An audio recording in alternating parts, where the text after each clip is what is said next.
تاریخ به نه پټوي او باید د مسلمانانو حق یې پټ نه کړي او علما یې باید پټ نه کړي. هغه علماو خولې دې ګونګۍ سي چې په حق باندې پرده اچوي. طالبانو ګوهري خو پېژنئ، لوګري طالبان به یې ښه پېژني. شاعر څه ده دا مشهور د یو ورځ ما ته ویلې وایي زه کندهار ته ملا صاحب غوښتلی وم، ملا عمر رحمه الله وایي زه یې غوښتلی وم، وایي زه چې کله د کوم دارالامارت ځای وي چې زه ته ورختلم، وایي چې ور روان ومه وایي دی پیرې ته ناست و، وایي زه پاس ورختلم، ما نه یې د پیرې په جي باندې ما باندې غږ وکړ، قسم د وایي د پیرې د جي نه په ما باندې غږ وکړ. وایي ما ورته ویلې ته دلته څه کوې؟ وایي خو زه یو طالب یم، زم دغه وجیبه د الله پاک سر ته رسوم.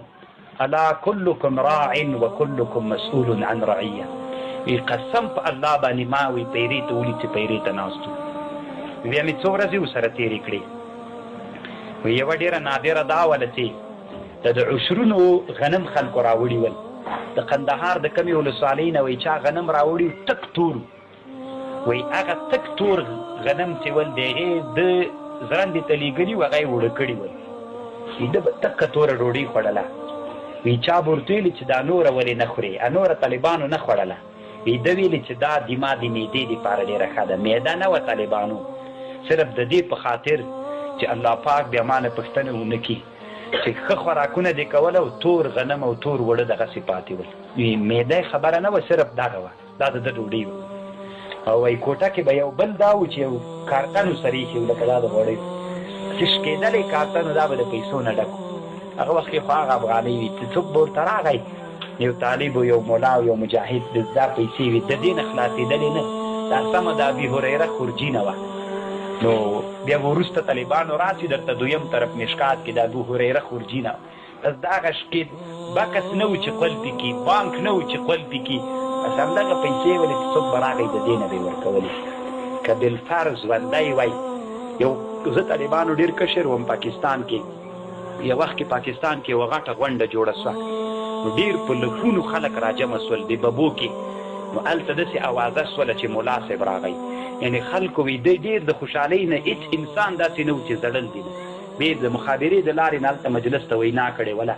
نو دا ګډ سوزي ابو عبیده یې خواته ورته ولاړ، د ابو عبیده غږ پرې راوکړ، یا عمر وی دا کار د کولو چې تا کړی تا باید د ځان سره یو زر مسلح کسان راوستلي وای، کافران راوتلي چې تا وویني چې عمر دومره هیبتي انسان ده.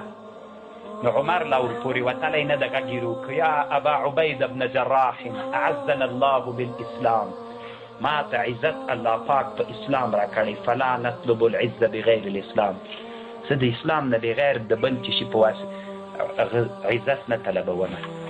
نو بیا هلته طالبانو دغه په کتاب الزهد د حناد ابن سري کې، حناد ابن سري طالبانو یو کتاب جوړ کړی، کتاب الزهد ورته وي. ما سره طالبانو شپږ کتابونه په زهدونو کې دي چې بعضې مې مکمل کتلي. یو کتاب الزهد د امام احمد ابن حنبل مې مکمل کتلی، یو بل کتاب الزهد چې هغه مې مکمل کتلی د ابن مبارک، د ضحاک، د حناد ابن سري، او یو دغه د یو بل د وکیع ابن جراح د که د چا کتاب الزهد. پنځه که شپږ زهدونه د ما سره شته. دا په کتاب الزهد د حناد ابن سري کې ده، او ازالة الخفاء عن خلافة الخلفاء په دې کې هم دا شته ده.